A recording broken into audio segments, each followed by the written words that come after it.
معاك دايما كده وحشني، وببقى مش عايزة أنا أمشي وأسيبك، هو ده اسمه كلام. Bismillahirrahmanirrahim. Assalamualaikum warahmatullahi ta'ala wabarakatuh. Alhamdulillahi rabbil alamin. Wassalatu wassalamu ala syarifil anbiya'i wal mursalin wa ala alihi wa ashabihi ajma'in. InsyaAllah untuk video tugasan kali ini, seperti mana yang dimaklumkan bahawa dalam madah mabahir ilahiyat, insyaAllah saya akan kongsikan sedikit sebanyak tentang berkaitan tugasan ulasan video yang mana kami telah memberi ulasan berdasarkan video yang kami cari di YouTube. InsyaAllah tajuk yang kami terterakan dalam tugasan kali ini ialah yang mana, iaitu perbezaan sifat Allah Subhanahu Wa Taala dengan makhluknya. Di bahagian pengenalan yang mana kami membuka mukadimah iaitu dengan lafaz Alhamdulillah. Kami mengucapkan ribuan terima kasih kepada pensyarah kami iaitu Dr. Engku Ibrahim bin Engku Wazin selaku pembimbing dan juga pensyarah subjek mabahir ilahiyat kami, yang mana telah memberi tunjuk ajar serta penerangan yang begitu sempurna dari awal hingga akhir tugasan ini dan membuka ruang kepada kami dalam menyiapkan tugasan ini dengan seasasnya.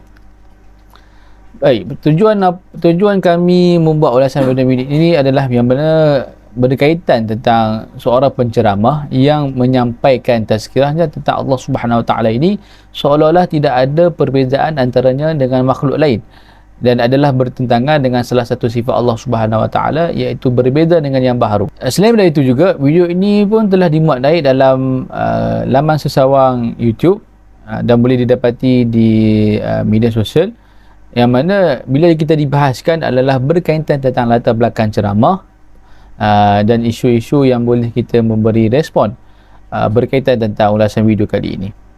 Baik, seterusnya juga kita akan tengok dari segi latar belakang penceramah. Baik, video kami yang memberi ulasan adalah berdasarkan penceramah yang bernama Dr. Firanda Andrija, iaitu beliau merupakan seorang yang banyak memperjuangkan fahaman salafi. Beliau juga mendapat pendidikan awal di SMA, iaitu Sekolah Menengah Agama, dan kemudian beliau melanjutkan lagi pendidikan di peringkat ABT iaitu di Universiti Gajah Mada di Indonesia, iaitu dalam program Teknik Kimia. Di samping itu juga dia telah melebarkan lagi sayap dalam bidang pendidikan di pondok di ibu kota negara Indonesia selama 1.5 tahun.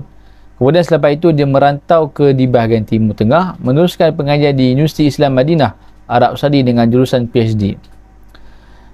Apa yang boleh kita rangkumkan adalah beliau telah menjalankan satu kajian yang di mana peringkat master dengan tajuk iaitu Jawapan Ibnu Taymiyah terhadap syubhat-syubhat terperinci yang mana berkaitan dengan sifat Allah Subhanahu Wa Taala. Jadi bila kita tengok daripada ceramah ini, dia juga telah membahaskan tentang iaitu satu tajuk membantah da'i-da'i platonisme yang berdalilkan dengan Al-Quran dan juga As-Sunnah, itu di peringkat PhD. Selain itu juga, Dr. Firandi ini juga dikenali sebagai salah satu pengisi rasmi pengajian berbahasa Indonesia di Masjid Nabawi, Madinah dan juga Arab Saudi. Selain itu, kita juga dapat lihat yang mana kami melampirkan iaitu latar belakang ceramah. Okey, tajuk video yang dikaji ialah Allah Subhanahu Wa Taala mempunyai wajah, Allah juga mempunyai tangan, dan Allah juga yang cakap. Seterusnya, penceramah ini ialah seperti mana saya maklumkan tadi ialah Dr. Firandi Andrija, dan video yang kami dapat daripada YouTube ini juga telah dimuat naik pada 2 tahun yang lepas, iaitu pada tarikh 5 September 2020. Video ini telah berjaya mendapat tontonan sebanyak 158,000 tontonan di saluran YouTube, dan yang mana kita tengok video ini berdurasi sepanjang 8 minit 38 saat. Dari segi pandangan atau kritikan yang boleh kami berikan ialah yang mana mereka tidak berpuas hati dengan segala hujah dan isi yang diberikan di dalam ceramah tersebut, dan antara komen-komen yang kita lihat di video tersebut yang mengatakan bahawa ramai netizen dan juga para warganet tidak bersependapat dengan ceramahnya. Lalu dibahas dengan pertanyaan iaitu cuba bayangkan neraka apa yang kita boleh lihat dan bagaimana bentuknya.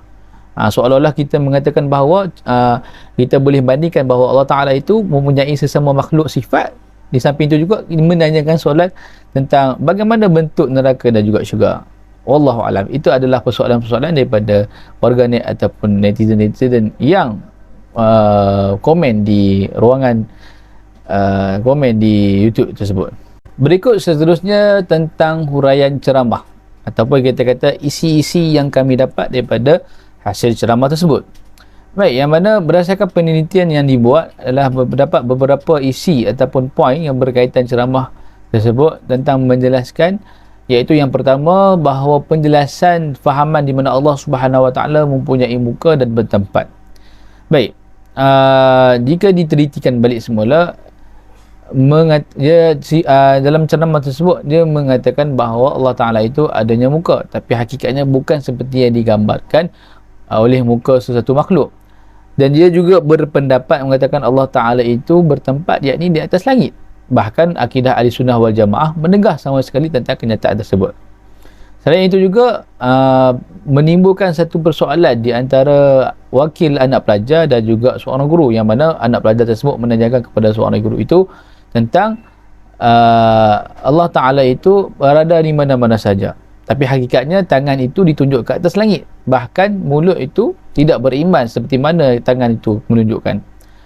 Jadi kesimpulannya, cerita tersebut yang boleh difahami ialah makna kata beriman kepada mulut tetapi tidak beriman kepada perbuatannya.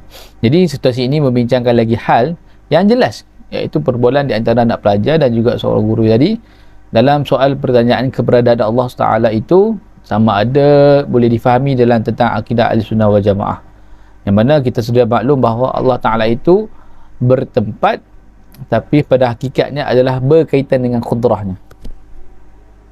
Samping itu juga memahami bahawa Allah Subhanahu Wa Ta'ala itu memiliki wajah, seperti mana berdasarkan hadis Nabi SAW berpandukan akidah Ahlussunnah wal Jamaah.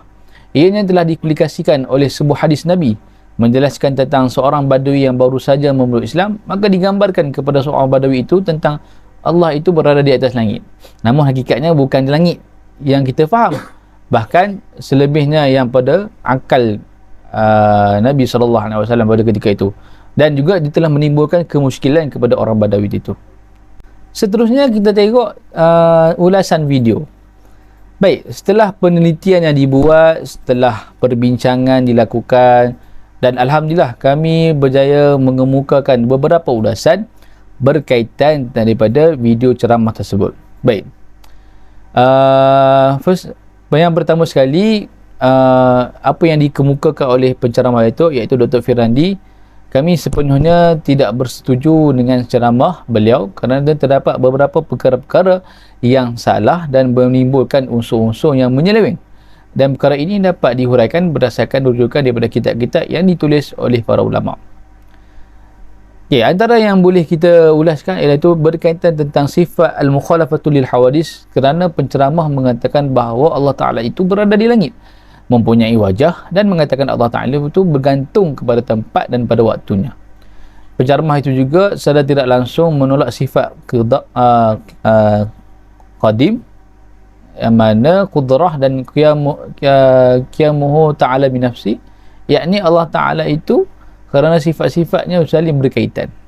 Jadi menunjukkan bahawa itu terdapat penyelewengan, dan kami menolak sepenuhnya kerana hakikatnya Allah Ta'ala itu bukanlah pada atas dasarnya, tapi ialah memiliki pada akal dan juga memahami sekadar hakikat asalnya. Ini juga membezakan Allah Ta'ala itu dengan makhluknya, dan jika Allah tidak bersifat dengan sifat qadim, sudah tentu Allah Ta'ala merupakan sesuatu yang baru dan berhajat kepada sesuatu pencipta. Makna kata bila kita faham, bila ada yang baru, makna kata ada pencipta.